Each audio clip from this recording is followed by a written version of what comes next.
आज हम लेके आए हैं आरपीएससी प्राध्यापक भर्ती परीक्षा का विज्ञापन।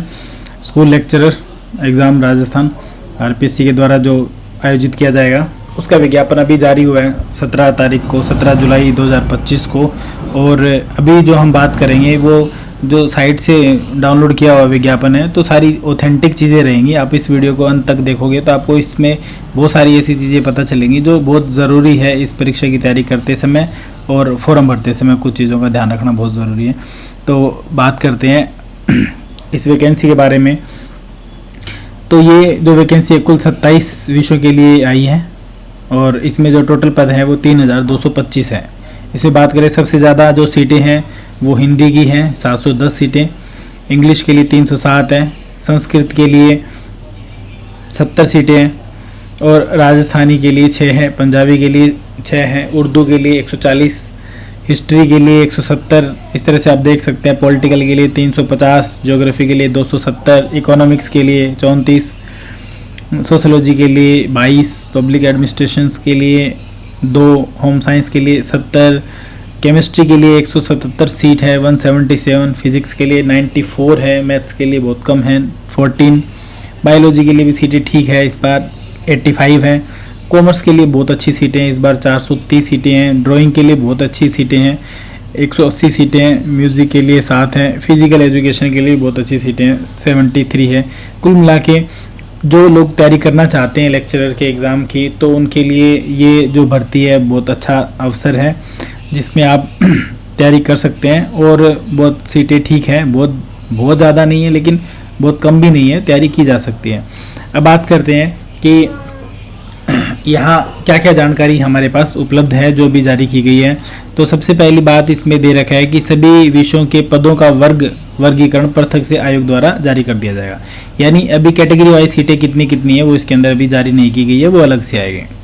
ठीक है, कुछ चीज़ें हैं कि अगर किसी सीट पर सीटें खाली रह जाती हैं, क्यों रह सकती हैं, वो पिछली वैकेंसी में आपको मैं बता दूं कि पिछली जो वैकेंसी थी जो कंप्लीट हो गई, जिनको ज्वाइनिंग दे दी गई है, उनमें सीटें खाली रही थी, कुछ सब्जेक्ट्स में सीटें खाली रह गई थी। उसका कारण है कि जो मिनिमम क्राइटेरिया था 40% वाला, वो किसी ने सब्जेक्ट में नहीं किया था और किसी ने जीके के पेपर में नहीं कर पाए थे, तो उस वजह से मिनिमम जो पासिंग मार्किंग है वो कर दी गई है, उस वजह से रह जाती है। तो उसके कुछ नियम ये दे रखे हैं यहाँ। तो इसमें अगर जो EWS है, अगर उनकी सीटें फिल नहीं होती है, खाली रह जाती हैं, तो उनको फिर जनरल प्रक्रिया से भरा जाएगा, यानी जनरल कैटेगरी में उनको इंक्लूड कर दिया जाएगा। इसी तरह से बाकी कैटेगरी में दे रखा है कि अगर खाली रह जाती है तो 3 साल तक उनको लिया जाएगा, उसके बाद में फिर उनको अलग प्रक्रिया के द्वारा सीटों को भर दिया जाएगा। तो अभी मुख्य बातें हम इसमें करेंगे, ज़्यादा डिटेल में नहीं जाएंगे, बहुत सारी चीज़ें हैं। अभी सबसे ज़रूरी चीज़ जो है शैक्षणिक योग्यताएं क्या है इसमें, तो हमारी MSc होनी चाहिए, MA होना चाहिए, यानी पोस्ट ग्रेजुएशन आपका किया होना चाहिए, और उसके साथ B.Ed जो है वो की होनी चाहिए। नेट JRF वगैरह इसकी ज़रूरत नहीं है, स्कूल लेक्चरर का एग्ज़ाम है ये। बाकी अगर हो तो कोई इशू भी नहीं है, बट कोई रिक्वायरमेंट भी नहीं है उसकी। एक ज़रूरी चीज़ है कि बायोलॉजी के लिए ये जो पद संख्या 17 के लिए दे रखा है, ये बायोलॉजी एग्ज़ाम के लिए है, बायोलॉजी के लिए। तो उसके लिए zoology, botany, microbiology, biotechnology, life science, bioscience provided, ये जो एग्ज़ाम्स हैं, ये जो सब्जेक्ट है, इनसे अगर MSc कर रखी है तो वो एलिजिबल है। पहले काफ़ी, अभी तो मुझे याद नहीं है, लेकिन पहले काफ़ी टाइम पहले कुछ केस चल रहे थे हाई कोर्ट में कि माइक्रोबायोलॉजी वालों को शायद अलाउ नहीं किया था, आज से 8-10 साल पहले। बायोटेक्नोलॉजी वालों को अलाउ नहीं किया था, मना उसमें सिलेक्शन होने के बाद भी डॉक्यूमेंट वेरिफिकेशन में उनको रख दिया गया था। तो फिर उन्होंने केस वगैरह किया और उसके बाद में फिर उनको अलाउ किया गया। तो अभी बायोलॉजी वालों स्टूडेंट्स के लिए तो खासकर ये ध्यान रखना ज़रूरी है, अगर आप माइक्रोबायोलॉजी, बायोटेक्नोलॉजी, लाइफ साइंस से भी कर रखी है तो भी आप इसके लिए एलिजिबल है। इसके लिए डिटेल वीडियो अगर आप किसी को चाहिए तो हम कमेंट करके बता दें, हम अलग से इसको रिकॉर्ड कर देंगे, बना देंगे सारी डिटेल्स को।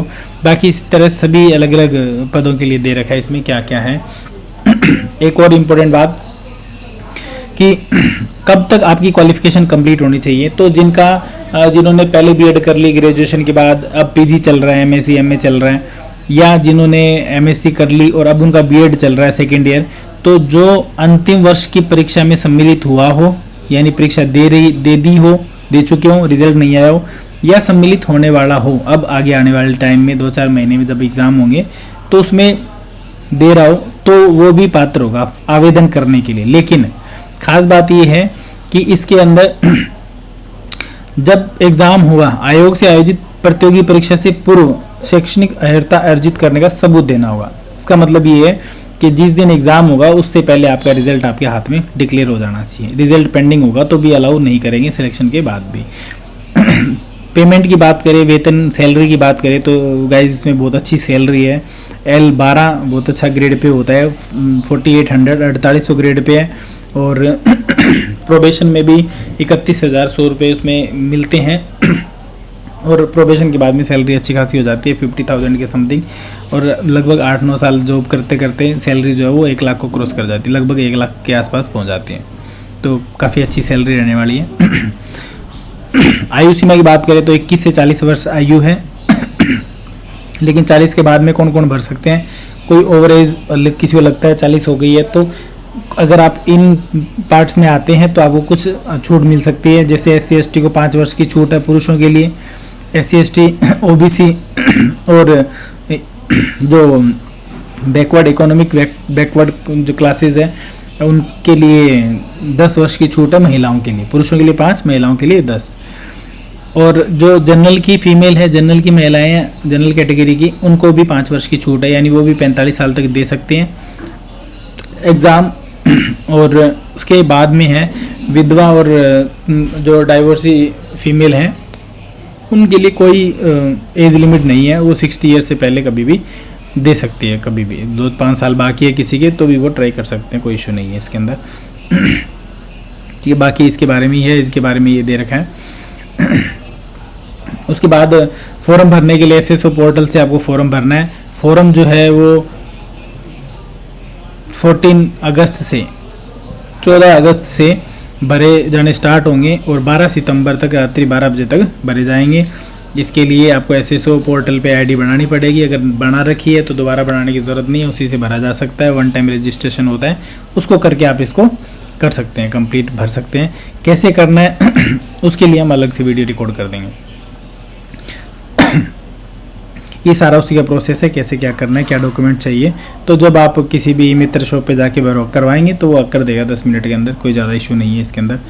और ये इसकी फ़ीस है 600 रुपये है और 400 रुपये कैटेगरी के हैं, SC/ST के 400 रुपये हैं। अब इसके अंदर ख़ास बात ये है अगर आज से पहले आपने फॉर्म भर रखे हैं और एग्ज़ाम नहीं दिया है तो बहुत इंपॉर्टेंट है, इसमें क्लियर दिया गया है कोई अभ्यर्थी आयोग यानी RPSC बोर्ड या कोई भी बोर्ड है, अलग अलग बोर्ड, माध्यमिक शिक्षा बोर्ड ये भी करवाते हैं एग्ज़ाम्स भर्तियों के। किसी भी एग्ज़ाम को में अगर एक वित्तीय वर्ष में यानी 1 अप्रैल से, जैसे अब बात करें तो 1 अप्रैल 2024 से लेकर 31 मार्च 2025 के बीच में अगर किसी ने 2 एग्ज़ाम मिस कर दिए हैं, 2 भर्ती परीक्षाओं में उपस्थित नहीं होता है तो आपका आवेदन करने की सुविधा को ब्लॉक कर दिया जाएगा। तो अगर आपने इस सत्र में भी 1 अप्रैल के बाद में अब तक जुलाई तक अगर 2 एग्ज़ाम मिस किए हैं जो पहले हुए थे, कोई भी 2 एग्ज़ाम, तो फिर आपको ब्लॉक कर दिया गया है। बट उसको ओपन किया जा सकता है, 750 रुपये उसका चार्ज लगेगा 1 टाइम। और अगर फिर उसके बाद में नहीं देते हैं तो भी आपको ब्लॉक कर दिया जाएगा। इसलिए बेटर यही है कि वही फॉर्म भरें जिसकी हमें तैयारी करनी है, एग्ज़ाम देना है तो ही हम फॉर्म भरें, अदरवाइज़ बेवजह बहुत सारे फॉर्म ना भरें। अब बात करते हैं नेक्स्ट पार्ट पे आके, इसके अंदर वो है सिलेबस और पेपर का पैटर्न जो है वो क्या रहने वाला है। तो गाइस 450 नंबर का टोटल पेपर होगा, 2 पेपर होंगे। फर्स्ट पेपर जो है वो 150 नंबर का होगा, सेकेंड पेपर 300 नंबर का होगा। फर्स्ट पेपर के लिए 1.5 घंटे का टाइम मिलेगा, 1.5 आवर्स, और ये डबल क्वेश्चंस है, डबल मार्किंग है, इसलिए इसके अंदर 3 घंटे का टाइम अपने को मिलने वाला है। और मल्टीपल, सारे जो क्वेश्चन है मल्टीपल चॉइस के होंगे। इसके साथ ही नेगेटिव मार्किंग होगी जो 1/3 रहेगी। 3 क्वेश्चन से गलत होते हैं तो 1 क्वेश्चन कट जाएगा। और उसके बाद 40% जो है वो लाने ज़रूरी है। कुछ लोगों का कहना रहता है कि 40% दोनों को मिला के है, कैसे है, तो गाइस इसमें क्लियर लिखा हुआ है the minimum qualifying marks for each paper shall be 40%। Each paper मतलब अलग अलग पेपर, प्रत्येक पेपर के लिए 40% मार्क्स की ज़रूरत है। अगर कोई कहे कि सब्जेक्ट से अच्छे हैं हम, सब्जेक्ट में नंबर आ जाएंगे, अगर आपके जीके में नहीं आते हैं, कम नंबर आते हैं फर्स्ट पेपर में, तो आप चाहे मेरिट को क्रॉस कर रहे होंगे तो भी आपको एलिजिबल नहीं माना जाएगा ज्वाइनिंग के लिए। इसलिए ध्यान रखिए, दोनों पेपर बहुत इंपॉर्टेंट है, दोनों को क्रॉस करना बहुत ज़रूरी है। पिछली वैकेंसी में इसी वजह से कुछ सीटें खाली रही थी, कुछ कैटेगरीज के अंदर लोगों ने पेपर जो है वो दोनों पेपर को क्वालिफाई नहीं कर पाए थे, तो दोनों पेपर की तैयारी बराबर करनी ज़रूरी है। और इसमें 5% की छूट है SC/ST कैंडिडेट्स के लिए, schedule caste and schedule tribes के लिए, SC एंड ST के लिए, तो उनके लिए ये जो क्राइटेरिया रहेगा वो 35% रहेगा। ठीक है, अब बात करते हैं सब्जेक्ट की। तो पहला पेपर इसमें जनरल स्टडीज़ का रहेगा, जिसमें राजस्थान की हिस्ट्री, इंडिया हिस्ट्री और नेशनल मूवमेंट वगैरह ये रहेंगी। मेंटल एबिलिटी रहेगी, स्टैटिक्स रहेगी, मैथमेटिक्स आएगी, उसमें लैंग्वेज हिंदी और इंग्लिश के आएंगे। और ये जो सारा जनरल पेपर रहने वाला है ये 10th लेवल का रहेगा। मैथमेटिक्स और एबिलिटी जो टेस्ट है, language ability test Hindi English के, और इनके लगभग 4 क्वेश्चन आते हैं शायद तक। बाकी अभी जो सिलेबस जारी होगा उसके अंदर डिटेल से आ जाएंगे। करंट अफेयर्स आएगा इसके अंदर, जनरल नॉलेज, जनरल साइंस आएगी, और Indian polity, geography of Rajasthan का भूगोल आएगा इसमें। साइकोलॉजी आएगी, साइकोलॉजी का पेपर होगा इसमें, और right of children to free and compulsory education के जो एक्ट है उनके आधार पे क्वेश्चंस आएंगे। ये फर्स्ट पेपर रहने वाला है। सेकंड पेपर सब्जेक्ट का होगा, जिसके अंदर 4 पार्ट होंगे। पहला पार्ट होगा कि सीनियर सेकेंडरी लेवल होगा, दूसरा पार्ट होगा graduation level. Senior secondary level में 9 से 12 तक के पेपर होगा, 11-12 का होगा सॉरी।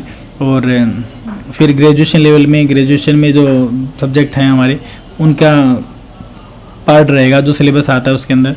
पोस्ट ग्रेजुएशन का भी पार्ट होता है, कम होता है, अब कितना है वो सिलेबस में आएगा तब पता चलेगा, पहले तो काफ़ी कम होता था।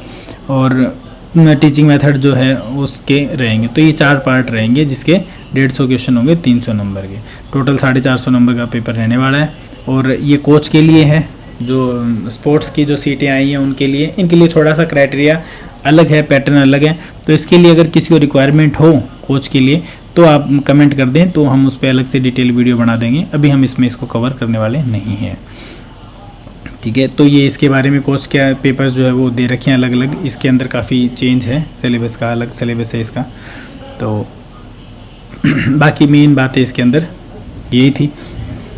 तो आप इस जो सिलेबस है इसका वो जैसे ही अपडेट होगा तो हम आपको डिटेल वीडियो डाल के इस पर अपडेट कर देंगे। तब तक आप इस चैनल को सब्सक्राइब कर लें, बेल आइकन दबा दें, और ताकि आपको नोटिफिकेशन मिलते रहेंगे। यहाँ पर इस चैनल पे जो वीडियोस अपलोड होंगी वो सारी ऑथेंटिक जो नोटिफिकेशन है उसी के थ्रू हम बनाएंगे, ताकि आपको एग्जैक्ट इन्फॉर्मेशन जो है वो मिल जाए। तो आगे जितनी भी वैकेंसीज आएंगी उनकी वीडियोस और उनके सिलेबस और उनसे रिलेटेड जो भी जानकारी गवर्नमेंट की तरफ से आती है, या कोई भी जानकारी जो है जो रिक्वायरमेंट रहती है प्रिपरेशन करने के लिए, वो सारी इस पर अपडेट कर दी जाएगी। So thank you very much. आगे नेक्स्ट वीडियो जो है जल्दी अपडेट कर दिया जाएगा इससे रिलेटेड। Okay, thank you.